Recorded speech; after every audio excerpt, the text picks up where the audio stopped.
Let me turn to Matthew. I see your hand up. Matthew Lee in New York. Nice to see you, Matthew.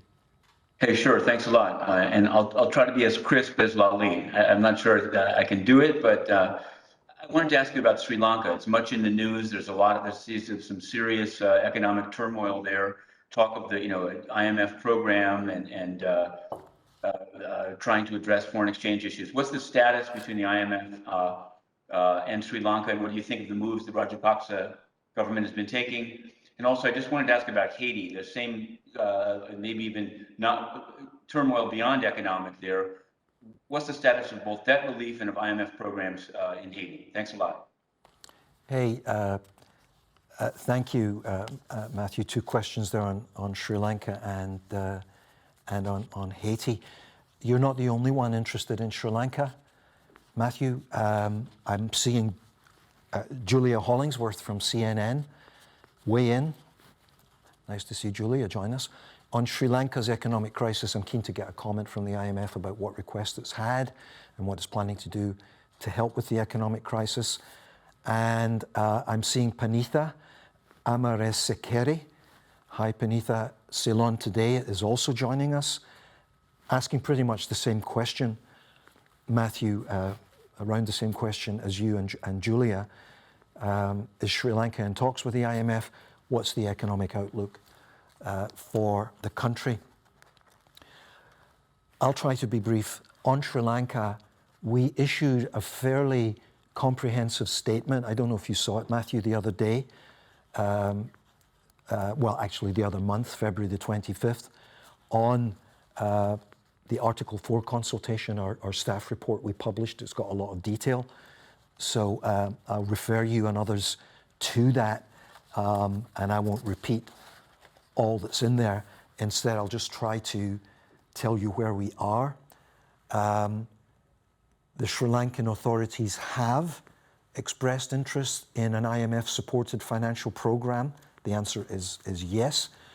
On the status of that discussion, we plan to initiate those program discussions with the Sri Lankan authorities, including during the finance minister's visit to Washington in April. So we plan to initiate those discussions pretty much in the coming days, and that will include during the expected visit of the finance minister of Sri Lanka to Washington for our spring meetings in April. On the economic outlook, again, I will refer you to that February 25th statement. I'm just looking at it. It's fairly detailed, including a table of all selected economic indicators. But we will be updating the macroeconomic forecast, and that will come in the WEO that I mentioned earlier in April. So that's about as much as I have on Sri Lanka. Matthew, you asked about Haiti.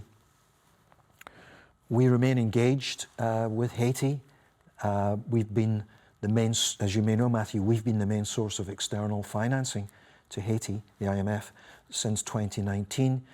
We provided financial assistance equivalent to about $365 million under our rapid credit facility, the Containment and Catastrophe Containment and Relief Trust, that's debt relief, and an SDR allocation, all to Haiti in recent times. After adequate steps were taken to improve governance in the area of procurement during 2021, fund staff held discussions this month with the Haitian authorities on what we call a staff monitored program. Many of you are familiar with that.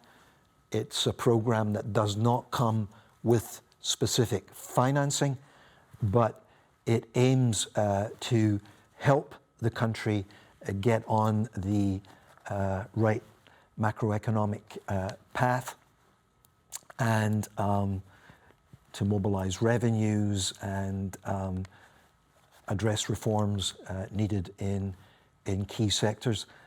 Matthew, I can give you a bit more detail if you want it on the key policy objectives that underpin that SMP, that staff monitored program. I won't do it now out of respect to others asking questions, but we can give you easily and immediately further detail if you want to follow up after this briefing. Okay? Thank you. Thanks for the brevity. Thanks a lot. And yeah, call on other people. There's a lot of questions, I'm sure.